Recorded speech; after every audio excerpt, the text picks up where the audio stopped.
So I had to throw this in at the beginning of the video as well. Everything that I say in here, I actually have a lot of positive things to say about Xiong Yun. But the one thing you have to remember is there is no cryo set in the game yet, right? If you're looking at Diluc and you're like, oh man, he's got some really good deep, damage. Well, yeah, because he's got cracked sets like the Crimson Witch. Xiong Yun doesn't have that. You can, get a Gladiator set and maybe get some attack and Elemental Mastery and all these different things. Like, absolutely. But there's no dedicated set for Xiong Yun yet. And so he probably will feel slightly lackluster compared to a stacked out Razor or Keqing or Diluc. But they've got sets specifically made for their element right now that's available in-game that you can farm. And so even though I have some awesome positive things to say about him, and I think that he can actually hang better than you might think, he might become top tier once the new region comes out and the new artifact sets come out. If he's already good, once the new sets come out, I don't know what they are, I'm not leaking nothing, I'm not speculating, fully, maybe he becomes one of the best. So that's something to remember is if you're feeling lackluster, that might change. Man, if only I had some everyday E25 earbuds from Raycon. Oh, what's this? I do, and I've been using them for 9 months straight. I use them when I'm shoveling the snow. I use them when I'm working out. I even chased away a wild bear one time while wearing them and listening to my favorite tunes because the audio quality is exceptional. Amazing. Listen, guys, the holidays are here, right? They're just around the corner, and there are some hot deals, okay? Links are down below for this, but if you go to buyraycon.com/mtashed, you can get 15% off. That's insanity. These things have 24 hours of charge. You got this little pod here. See this little pod? Right? You put them in here, it charges it. You can have them on the go, and this thing gives you like 24 hours of charge. That's amazing. You have some family members, maybe a friend, maybe a little cutie you've been hitting up. Get some Raycons. Not only are you going to look cooler and they might want to smooch ya, but also, maybe they want some. All right? Links are down below. You got to get some Raycons. I'm telling you, they're amazing. That's it. That's all I'm going to say. Let's get back into the content. Thank you so much, Raycon, for sponsoring this video. Guys, please, buy some Raycons. Do yourself a favor. So, on my 4-star account, I ended up getting Xiong Yun Constellation 6. So I wanted to test out, can you make him a main DPS that basic attacks a bunch, pops his abilities, and he's out on the field the majority of the time? And I'm happy to say, absolutely. But I wanted to say this at the beginning of the video. If you don't have at least Constellation 1 on Xiong Yun, I don't think you should make him your main DPS. I think it would be a mistake because unfortunately, the scaling on his basic attacks are pretty bad. Now, at C1, on the final hit, you can get a crazy burst of damage, but if you look at someone like Razor at 0 Constellation versus Xiong Yun, it's not even a competition for overall damage output, in my opinion. Now, Xiong Yun is obviously a different element. He's got more of a bursty feel. You can freeze enemies. There's so many things that go into this, but I wanted to bring this up just because I think Xiong Yun is one of those characters where he is kind of made for support, and the only way you could consider him a main DPS is with C1 minimum. There's just too many other characters you could use. You could use Shang Ling to basic attack with a Crescent Pike. You could even use honestly, like Xing Qiu. You could use anyone. And I think that they're going to be as valuable, if more valuable, as a main DPS carry. Hell, even the main character basic attack might be better, just because the scaling is so poor. But as soon as you unlock C1, Xiong Yun has some amazing potential. So let's get into it. If you look at his talents and you look at his melee abilities, I understand that every character has slightly different attack speeds, and so that does come into play with these percentages, but we're at 102, 91, 117, and then his last one is a big 147%. Now, if you compare that to Razor and you look at his talents, 132, 114, 142, 187?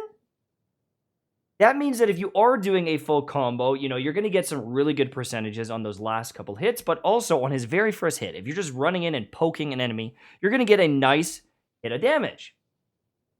Now, if you are using your Lightning Fang and you're getting a lot of attack speed, right? You're getting more attack damage, but you're going to get a bunch of attack speed, 36% at level 6 here.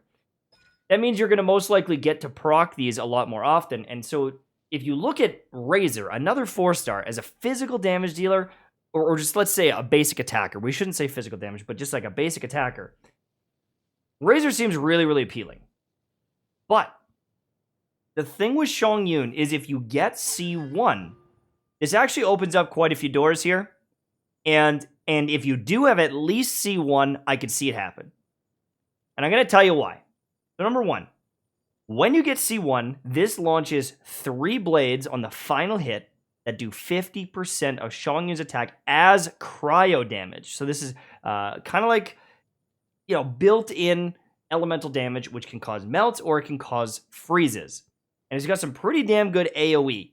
So if we look at this now, he's doing 147%, but then he gets like another 3 hits of 50%. So 297% damage on 1 hit. That's pretty good. It's also area of effect. It's cryo. If you've got a cryo boosting gear, that's pretty cool. I like this. Now, if you look at the rest of his kit, he's getting some attack speed while he's in his little thingy. And then this one's actually really good. So when the field is created, you've got that time where you're getting your attack damage boosted. When it goes away, it's going to hit again. And it does 100% of the Layered Frost damage. So you're essentially getting another hit of this exact hit on an enemy. But on top of that, it's then going to reduce their cryo. So if you are doing a fight long term and you're doing sustained DPS, this E ability, which you can use quite a bit, is going to proc again, do that full amount of damage, but then you're going to hit even harder going forward. To the point where you can get almost 100% uptime. Maybe not 100% uptime, but pretty damn close. And so even at C1, where you're getting all the basic attack damage, and when you start looking at just his basic passives here, he's pretty damn good. Now, I could firmly say, if you got a bunch of constellations, he's cracked. He's got cooldown reduction, okay? He's getting energy generation, allowing you to spam his ultimate, and then his final one. Spirit Blade deals 15% more damage to enemies with a lower percentage of their max HP, and it will summon an additional Spirit Blade. This is a 33% boost to this damage, and then another 15 tacked on everything. I don't know exactly how to do the math on this, but I can firmly say that Xiangyun, max Constellation, could be a main DPS, and he's very, very good. He's more ability-based. If you're freezing targets, if you're melting targets, this can be very, very good. I'm a big fan. So a team like this is like a perma-freeze team. You can use Barbara to apply the wet status effect, and you can use Xingqiu, and if he uses Q, Xiangyun can just perma-freeze like over and over and over again, stack it, even with just Barbara, even with just Xingqiu. But if you have both of them, it's crazy how frequently you can freeze enemies. And then if you throw in Fischl, here's the beauty. When you hit a frozen enemy with a Claymore, you do like a shatter, and it does physical damage. And it's like a burst of physical damage. And so if you're doing a shatter comp with Xiangyun, it's actually super good DPS overall. And it's maybe one of the less used or less known elemental reactions, but it is very, very good. And now I suck with math. Maybe someone can correct me if I'm wrong, but I believe if you superconduct with Fischl, you then will buff that physical damage burst. I don't know for sure, but regardless, this is a nice little team. If you don't want to use Fischl, you can use Xiangling, get some melts going. You're freezing them, melting them, freezing them. Like, there's a lot that goes down with this team, but I just want to give you an example of how this would work. Okay, so I can get this guy wet, and with Xingqiu, or Xiangyun, I can freeze him, and he's just going to repeatedly get frozen every time I use my basic attacks, and whenever it applies that wet status effect, he's going to. Now, I could also use this bad boy and do it even more. And it's like constant. And I think that this is super powerful. If you notice on some of these hits, I'm getting like a white damage hit thrown in. That's the shatter. And it's a very safe way to play because it's very hard for enemies to hit you. Now you can throw in melt, and it's going to alternate these elements a little bit faster. Let me try to show you that. But that's a really fun playstyle as well. Okay, so this is going to be pretty much the same thing. We're going to go with Barbara, and we're going to go with Xingqiu, and we're going to go with Xiangling, and we're going to put it all together, and it's pretty wild. So we can freeze him if we want. We can set this all up. This is going to completely melt him, right? Over and over again. But if you want... I don't even know what to tell you. I don't even know what to tell you. He just hit so damn hard. Like, he's cracked. Now, I wanted to just go back and look at this. The amount of burst he has is insane. So if you do build damage and you've got those elemental reactions going, he can hit very, very hard. And so, yeah, Razor might have more sustained DPS with basic attacks, but if you look at the burst of Xiangyun, this is nothing to sneeze at. I understand why people see him as a support, and I think that he is safer built as a support. You know, if you have a Sacrificial Greatsword, even if you are C6, like on this whale account, I am C6, it's probably safer and better to build him as a support, get some cryo damage, get some cooldowns, and spam these abilities. And you can provide cooldowns for your team. I get it. But with that C1, he does have potential. With that C1, and if you're using some water characters, the freezing, the shattering, it's actually super valuable. If you want to throw in a fire character and get some melt, awesome, cool, do it. But I think that Xiangyun could do it. Is he the best? Maybe not. Would I rather have a C6 Razor? Yeah, I probably would. But I don't have that because my luck is trash on my 4-star account. So another super important thing is if you miss this last hit, your damage is trash, okay? You gotta hit that last hit because that's where all your damage is coming out if you want to be a main DPS. So if you're spamming your attacks, it's really hard to change the direction of this attack. A lot of the time, even if you whip your mouse, it's not gonna happen.